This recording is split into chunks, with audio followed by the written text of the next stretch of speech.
மாவட்டம் தாரமங்கலம் மற்றும் மேட்டூரை சேர்ந்த ராஜா, ரமேஷ் ஆகிய இருவர் மீதும் 10க்கும் மேற்பட்ட பல்வேறு குற்ற வழக்குகள் நிலுவையில் உள்ளன.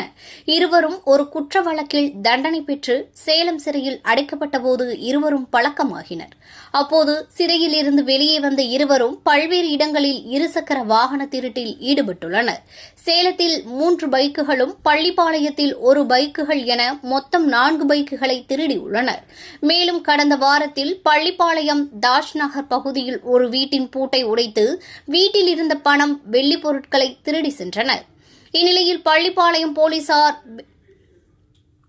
வெடியரசம்பாளையம் பகுதியில் ரோந்து பணியில் ஈடுபட்டிருந்த பொழுது சந்தேகத்திற்கிடமான முறையில் சுற்றித் திரிந்த ராஜா மற்றும் ரமேஷ் இருவரை பிடித்து போலீசார் விசாரித்த பொழுது அவர்கள் பழைய குற்றவாளிகள் எனவும் தொடர் இருசக்கர வாகன திருட்டில் ஈடுபட்டு வந்ததும் தெரியவந்தது. இதனையடுத்து அவர்கள் இருவரையும் பள்ளிப்பாளையம் போலீசார் கைது செய்து அவர்களிடமிருந்து 3 பல்சர் பைக்குகள், 1 பஜாஜ் சிடி 100 பைக், 10,000 ரூபாய் பணம் மற்றும் வெள்ளி பொருட்களை பறிமுதல் செய்தனர். கைது செய்யப்பட்டவர்கள் குமாரபாளையம் நீதிமன்றத்தில் ஆஜர்படுத்தப்பட்டு சேலம் சிறையில் அடைக்கப்பட்டனர்.